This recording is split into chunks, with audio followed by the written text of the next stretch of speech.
नमस्कार, मैं मीना कवे और आप देख रहे हैं मेरी चैनल सरस्वती सागा। नेपाल कुछ दशकों पहले दुनिया का एकमात्र हिंदू राष्ट्र था। The only हिंदू राष्ट्र in the whole world a few decades back। उसके प्रधानमंत्री केली ने 2 साल पहले एक स्टेटमेंट दी थी और कहा था कि राम का जन्म नेपाल में हुआ है, इंडिया में नहीं। तब उन्होंने ये भी कहा था कि इंडिया एक दबाव है इंडिया का हमारे ऊपर और इस वजह से स्वीकार नहीं कर पा रहे हम। उनकी अपनी पार्टी के लोगों ने इस बात का विरोध किया था और कहा था कि ऐसी बात जो किसी की श्रद्धा को ठेस पहुंचाए या 2 देशों में अलगाव पैदा करे वो उनको नहीं बोलनी चाहिए। तब उनके ही फॉरेन अफेयर्स के एक ऑफिसर ने आके इस बात का ऑफिशियली खंडन किया और कहा कि उनका हेतु किसी को ठेस पहुंचाना नहीं था। लेकिन 2 साल बाद 2 दिन पहले उन्होंने फिर ये बात कही और इस बार ये भी कहा कि नेपाल के लोगों को कोई संकोच नहीं रखना चाहिए, कोई डर मन में नहीं रखना चाहिए ये बात मानने से कि राम का जन्म यहाँ हुआ। राम वैसे नाम ही इतना प्रभावशाली है, इतना पावन है कि हर कोई इसको जपना चाहता है, इसको अपनाना चाहता है, जानना चाहता है। कुछ है जो आलोचना भी करना चाहते हैं। और राम का हृदय और सनातन धर्म का आंचल इतना विशाल है कि आलोचना भी स्वीकार है। लेकिन आज का जो युग है, कलयुग, उसमें कुछ ऐसे देश हैं, कुछ ऐसे लोग हैं जो उसी धर्म का, उसी भगवान का नाम का उपयोग एक बुरे पर्पस से करते हैं। तब हमारा भी ये धर्म बनता है कि ये हेतु को जाने और अगर इसके पीछे कोई अल्टीरियर मोटिव है तो फिर इस बात का विरोध भी करें। तो क्या मोटिव से केएल शर्मा ने ये बात दोहराई है, इस पे चर्चा करने से पहले कृपया चैनल को सब्सक्राइब करें और अगर वीडियो अच्छा लगे तो एक लाइक और कमेंट भी जरूर करें। नेपाल भारत के उत्तर में हिमालय में बसा हुआ एक छोटा सा सुंदर पड़ोसी देश है हमारा, जहां से हमारी सीता माता आती है। जनकपुरी वही है। इंडिया और नेपाल के संबंध हमेशा से बहुत अच्छे रहे हैं, लेकिन 1989 में भारत की सरकार ने एक ऐसा स्टेप लिया, एक ऐसा डिसीजन लिया जो बहुत आश्चर्य देने वाला था। भारत और नेपाल के बीच व्यापार भी बहुत था, बल्कि भारत की एक मोनोपोली थी। नेपाल की लगभग सारी चीजें, वस्तुएं भारत से ही जाती थी। और 1989 में भारत सरकार ने जो 21 रास्ते थे जिसके द्वारा नेपाल को भारत से गुड्स जाते थे, वस्तुएं जाती थी, उनमें से 19 पे ब्लॉकेज लगा दिया, बंद कर दिए वो रास्ते। कलकत्ता का जो पोर्ट था, जो एकमात्र पोर्ट था नेपाल के लिए, क्योंकि नेपाल के चारों तरफ जमीन है, लैंडलॉक्ड है वो देश, वो एक ही दरियाई मार्ग था उसके लिए, वहां पे भी पाबंदी लगा दी। और ये जो ब्लॉकेज था 13 महीना रहा। नेपाल में बहुत भारी किल्लत आ गई वस्तुओं की, खाने पीने की, ऑयल की। और उसी साल 1989 में एक बहुत बड़ा अर्थक्वेक आया था नेपाल में। तो जब नेपाल के यूथ ने ये देखा कि इंडिया से कोई मदद नहीं आ रही, सारे रास्ते बंद हैं, तो उनका गुस्सा भी बहुत बड़ा था। एक दरार पड़ गई नेपाल और इंडिया के बीच में। इस ब्लॉकेज का जो 13 महीना रहा, इसका ऑफिशियल वजह तो कभी सामने नहीं आई, लेकिन 1988 में राजीव गांधी, हमारे तब के जो प्रधानमंत्री थे, वो नेपाल के विजिट पे गए थे अपनी पत्नी के साथ और उनको जाना था दर्शन करने पशुपतिनाथ। लेकिन पशुपतिनाथ में सोनिया गांधी को अनुमति नहीं दी गई क्योंकि वो एक फॉरेनर थी। पशुपतिनाथ में इंडिया और नेपाली जो सनातन धर्म के लोग हैं वही जा सकते हैं। राजीव गांधी ने नेपाल के राजा से भी बात की। उन्होंने कहा अगर पंडित वहां के अलाउ करते हैं तो मुझे कोई प्रॉब्लम नहीं है, लेकिन पंडित जी ने अनुमति नहीं दी और सोनिया गांधी दर्शन नहीं कर पाई और ना ही राजीव गांधी ने किए और वो वापस आ गए एक नाराजगी लेके। और इसी नाराजगी की वजह थी ये ब्लॉकेजेस। गवर्नमेंट ने जो वजह ऑफिशियल दी वो ये थी कि नेपाल ने कोई डील साइन की है चाइना के साथ आर्म्स की, और ये जो ट्रांसपोर्टेशन की डील नेपाल के साथ थी उसकी जो टाइम था वो भी खत्म हो रहा था, लेकिन एक दरार पड़ गई। और तब नेपाल के पास और कोई चारा नहीं था सिवाय इसके कि चाइना की ओर देखे। नेपाल में तब तक राजाओं का शासन था, एक मोनार्की थी, लेकिन कई पार्टीज, कम्युनिस्ट पार्टीज, वहां की कांग्रेस, वो विरोध कर रही थी ये मोनार्की का, राजाओं के शासन का।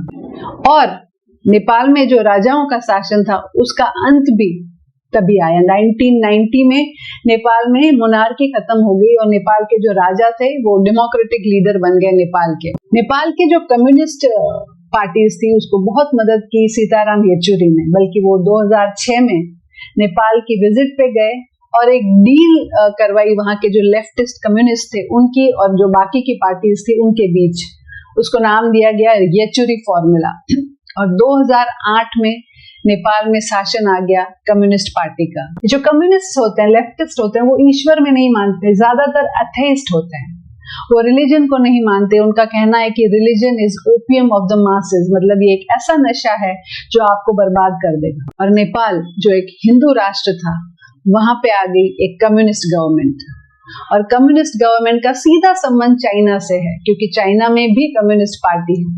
तो चाइना का एक बहुत बड़ा दखल शुरू हो गया नेपाल में यहाँ से। दूसरा जो एक बहुत मेजर इम्पैक्ट इस इंस्टेबिलिटी का, इस अराजकता का नेपाल पे पड़ा, वो था दूसरे धर्मों की एंट्री नेपाल में, धर्म परिवर्तन। जो मैं आंकड़े आपके सामने रखूंगी उससे आप अंदाजा लगा सकते हैं कि किस हद तक प्रभाव डाला क्रिश्चियनिटी और इस्लाम ने नेपाल में इस एक अनस्टेबल दौर में। नेपाल में 1951 में एक भी क्रिश्चियन नहीं था। 1990 की अराजकता के बाद 2001 में करीब 1 लाख क्रिश्चियंस वहां थे। बीबीसी की एक रिपोर्ट के हिसाब से एक दशके में, 10 साल में 68% बढ़ोतरी हुई क्रिश्चियंस की संख्या में। 2011 की जो रिपोर्ट आई उसमें करीब 3.25 लाख क्रिश्चियंस नेपाल में थे। और आज नेपाल में जहां पे एक भी क्रिश्चियन नहीं था कभी, वहां 7,500 चर्चेस हैं आज। 2001 में जो मुस्लिम्स की संख्या 9.5 लाख थी नेपाल में, वो बढ़ के 14 लाख हो गई। जमीनें काफी जो थी वो क्रिश्चियंस ने और मुस्लिम्स ने ले ली नेपाली से। तो जो एक हिंदू राष्ट्र था कभी, वो अब एक मल्टी धर्मों वाला देश बन गया। नेपाल के आपस में भी जो उनके पहाड़ी लोग हैं, मधेसी लोग हैं, उनके बीच भी टकराव चलता रहता है। ये जो कम्युनिस्ट गवर्नमेंट नेपाल में आ गई, एंट्री हो गई कम्युनिस्ट की, उन्होंने जो वादे किए थे वो कुछ भी पूरा हुआ नहीं। जो प्रगति के, डेवलपमेंट के जो वादे थे वो पूरा हुआ नहीं, बल्कि पिछला 17 सालों में 13 बार गवर्नमेंट्स बदली है, 11 बार प्रधानमंत्री बदले हैं, और 11 गवर्नमेंट्स तो ऐसी रही जो 2 साल भी नहीं टिक पाई थी।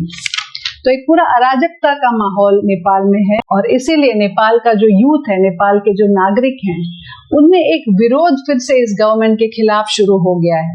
आज स्थिति ये है कि हर रोज के 1700 नेपाली नेपाल छोड़ के दूसरे देशों को चले जाते हैं काम ढूंढने के लिए। तो ऐसे में एक विरोध फिर से शुरू हुआ है नेपाल में इस कम्युनिस्ट गवर्नमेंट के खिलाफ। नेपाल के लोग चाहते हैं कि जो उनका पुराना शासन का तरीका था, जो राजाओं का था, उसे वापस लाया जाए। जो 250 साल पुरानी उनकी प्रणाली थी उसे वापस लाया जाए और नेपाल को फिर से एक हिंदू राष्ट्र बनाया जाए। बहुत मुश्किल है, लेकिन बहुत भारी विरोध इस प्रेजेंट गवर्नमेंट के खिलाफ नेपाल में हो रहा है। और के.एल. शर्मा ये बात अच्छे से जानते हैं कि उसकी पार्टी का विरोध है और उनकी पॉपुलैरिटी जो है वो बहुत नीचे है इस वक्त। वहीं भारत और नेपाल के जो संबंध है, जो बिगड़ चुके थे, वो अब सुधारे की तरफ हैं। बल्कि प्रधानमंत्री मोदी 5 बार नेपाल जा चुके हैं और 10 बार नेपाल के प्रधानमंत्री भारत आ चुके हैं। 2015 में जो नेपाल में एक बहुत बड़ा अर्थक्वेक आया था, उसमें सबसे पहली मदद प्लेन से भारत ने ही नेपाल को भेजी थी। कहाँ एक बार ब्लॉकेज हो गया था अर्थक्वेक के समय, और कहाँ पहली मदद भारत से गई थी। तो एक कोशिश है कि ये दोनों देशों के बीच फिर से रिश्तों में सुधार आए। लेकिन चाइना ये कभी नहीं चाहेगा कि इंडिया और नेपाल के जो रिश्ते हैं वो सुधरें, क्योंकि चाइना अपनी दखल नेपाल में जो कम्युनिस्ट पार्टी वहां है उसको बिठाए रखना चाहता है, अपनी दखल वहां बनाए रखना चाहता है। चाइना का एक बहुत ही एम्बिशियस प्रोजेक्ट है बेल्ट एंड रोड, जो पुराना सिल्क रूट था, जो चाइना से होते हुए यूरोप तक पहुंचता था। चाइना उसे रिवाइव कर रही है, जो समंदर से भी एक रोड बना रही है, मैरीटाइम सिल्क रूट, वो, और एक जमीनी रूट बना रही है। उसमें नेपाल भी एक हिस्सा है, क्योंकि नेपाल ज्योग्राफिकली ऐसी जगह पे है तो चाइना को उसकी जरूरत है। चाइना इंडिया के चारों तरफ जो उसके पड़ोसी मुल्क हैं उस पे अपना कंट्रोल चाहता है, ताकि वो इंडिया पे कंट्रोल कर सके। ऐसे में अगर इंडिया और नेपाल के संबंध सुधर जाएंगे तो चाइना को नुकसान है। ये जो प्रधानमंत्री हैं के.एल. शर्मा, ये पूरी तरह से चाइना के इशारों पे ही काम करते हैं। बल्कि एक बात सामने आई थी कि कुछ साल पहले चाइना की जो फीमेल एम्बेसडर थी नेपाल में, उनके साथ इनके निजी संबंध भी थे, और जब ये बात सामने आई तो उस एम्बेसडर को नेपाल से हटाया गया। चाइना के इशारों पे ही ये स्टेटमेंट दी गई है, ऐसा इस वक्त लग रहा है। वैसे राम तो सबके हैं, सर्वव्यापी है राम, लेकिन ऐसे समय में जब उनकी अपनी कम्युनिस्ट सरकार के विरोध में पूरा नेपाल उतरा हुआ है, जब भारत से उनके संबंध अच्छे होते चले जा रहे हैं, उस समय ऐसी एक स्टेटमेंट देना कि राम ने जन्म यहाँ लिया था और हमें भारत से डरना नहीं चाहिए, उसका एक ही हेतु हो सकता है कि लोगों को विषय से भटकाओ। जो विरोध वो कर रहे हैं उसके सामने एक ऐसा विषय रख दो, और धर्म एक ऐसा विषय है जो सबको उत्तेजित कर देता है, सबके हृदय के करीब होता है। तो लोगों को ऐसा विषय दे दो जिसपे वो चर्चा शुरू कर दें और दोनों देशों के बीच फिर से एक दरार डालो, और ये चाइना के हित में है। इसीलिए इस बात को खंडन करना, इसका विरोध करना जरूरी है। नेपाल से हमारा संबंध बहुत पुराना है। नेपाल के लोग भारत के लोगों से बहुत करीब है, बल्कि एक है, एक हमारी सोच है, एक हमारा धर्म है। तो ऐसे में हमारे बीच में फिर से दरार ना पड़े, ये देखना हमारा धर्म है। नमस्कार, जय हिंद।